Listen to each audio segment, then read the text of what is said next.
यहाँ कहानी का एक और संस्करण है जो थोड़ा अलग है, श्रद्धा और धैर्य की सच्ची परीक्षा। एक छोटे से गांव में रामदास नाम का एक गरीब ब्राह्मण अपनी पत्नी सुमित्रा और पुत्र गोपाल के साथ रहता था। रामदास एक विद्वान व्यक्ति था, लेकिन गरीबी के कारण उसे एक छोटे से स्कूल में शिक्षक बनना पड़ा। उसकी आय बहुत कम थी, लेकिन वह ईश्वर के प्रति अपनी श्रद्धा और विश्वास में कभी नहीं डगमगाया।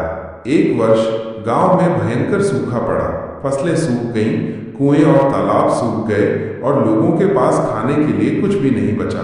रामदास का परिवार भी भूख से पीड़ित था। सुमित्रा चिंतित थी और उसने रामदास से कहा, हमारे पास गोपाल के लिए भी भोजन नहीं है, हमें कुछ करना होगा। रामदास ने अपनी पत्नी को सांत्वना दी और कहा, ईश्वर हमारी परीक्षा ले रहे हैं, हमें धैर्य रखना चाहिए और उनकी कृपा पर विश्वास करना चाहिए। अगले दिन रामदास भोजन की तलाश में जंगल में गया। वहां उसे एक साधु का आश्रम मिला। साधु ने उसकी स्थिति को समझा और उसे कुछ भोजन दिया। रामदास कृतज्ञता पूर्वक भोजन लेकर घर लौटा। सुमित्रा ने भोजन पकाया और गोपाल को खिलाने के लिए तैयार हो गई। तभी एक भूखा भिखारी दरवाजे पर आया और भोजन मांगा। रामदास ने बिना किसी हिचकिचाहट के भिखारी को सारा भोजन दे दिया। सुमित्रा रो पड़ी और बोली, हमारा बच्चा भूखा है और तुमने सारा भोजन भिखारी को दे दिया। रामदास ने उत्तर दिया, ये भोजन ईश्वर ने भेजा था।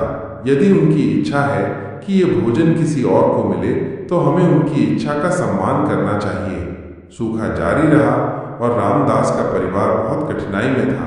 फिर भी रामदास ने ईश्वर पर अपना विश्वास नहीं खोया। एक दिन एक धनी व्यापारी गांव में आया। वह एक नए मंदिर के निर्माण के लिए एक विद्वान ब्राह्मण की तलाश कर रहा था। गांव वालों ने रामदास के बारे में व्यापारी को बताया।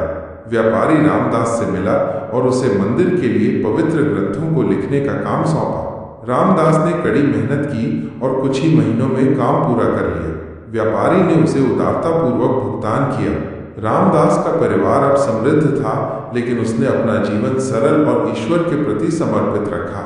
कुछ वर्षों बाद राजा ने गांव में एक महान यज्ञ का आयोजन किया। जब राजा ने रामदास की भक्ति और ज्ञान के बारे में सुना तो उन्होंने उसे अपना राजगुरु बनाया। रामदास ने न केवल अपने परिवार का मार्गदर्शन किया, बल्कि पूरे राज्य का भी मार्गदर्शन किया।